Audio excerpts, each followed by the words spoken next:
അസ്സലാമു അലൈക്കും. ഞാൻ നിങ്ങൾക്ക് ഇന്ന് പരിചയപ്പെടുത്തുന്നത് വർഷങ്ങളോളം പഴക്കമുള്ള തിരുവട്ടൂർ പള്ളി ശുഹദാ മക്കാം. നിരവധി മഹാന്മാർ അന്ത്യവിശ്രമം കൊള്ളുന്ന മൈതാനിപ്പള്ളി, അതേപോലെ നല്ല ഭംഗിയിൽ അടിപൊളിയായിട്ട് പണിത പള്ളിക്കുളമുണ്ട്. അവകളൊക്കെയാണ് കാണിച്ചു തരാൻ പോകുന്നത്. നിങ്ങളൊന്ന് കണ്ടു നോക്ക്. ഇത്ര കാലം ഈ പള്ളി ഇങ്ങനെ നിന്നിട്ടുണ്ടെങ്കിൽ എത്രമാത്രം മഹാന്മാർ ഈ പള്ളിയിൽ നിസ്കരിച്ചിട്ടുണ്ടാവും. റാത്തീബും അതേപോലെ കുറേ കാര്യങ്ങൾ നടക്കുന്ന പള്ളിയായിരുന്നു. ഇപ്പോൾ നടക്കാറുണ്ട് എന്നാണ് എൻ്റെ അറിവ്. പിന്നെ ഒരു കാര്യം ശ്രദ്ധിച്ചോ, ഞാൻ ഈ വീഡിയോ എടുക്കുന്ന സമയത്തും ഓതുന്ന സമയത്തും എല്ലാം പക്ഷികളെ കൂട്ട് ഭയങ്കരമായിട്ടുണ്ടായിരുന്നു. പക്ഷികളുടെ ശബ്ദം, നമ്മുടെ കണ്ണൂർ ഭാഷയിൽ കൂറ്റ് എന്നൊക്കെ പറയും.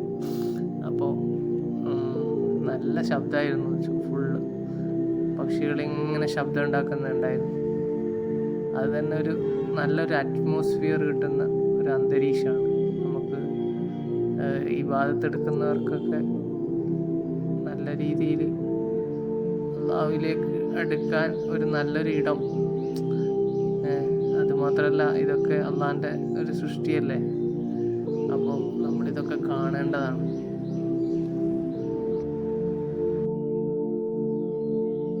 പിന്നെ മുകളിൽ നോക്കിയാൽ മതി, വർഷങ്ങളോളം പഴക്കമുള്ള മയ്യത്ത് കട്ടിൽ.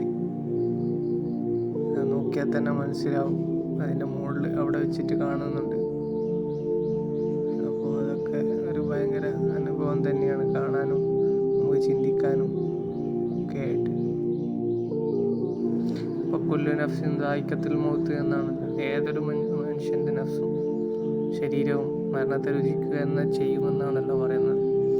അപ്പോൾ നമുക്ക് നല്ല നല്ല കാര്യങ്ങൾ ചെയ്യാൻ വേണ്ടി സാധിക്കട്ടെ. നമ്മുടെ നിസ്കാരമൊന്നും മുടങ്ങാതെ, നമ്മുടെ ദിക്റുകളും ഇബാദത്തുകളൊന്നും മുടങ്ങാതിരിക്കാൻ അല്ലാഹു തൗഫീഖ് നൽകട്ടെ. ആമീൻ. നിങ്ങളെല്ലാവരും ദുആയിൽ ഉൾപ്പെടുത്തുക. അസ്സലാമു അലൈക്കും.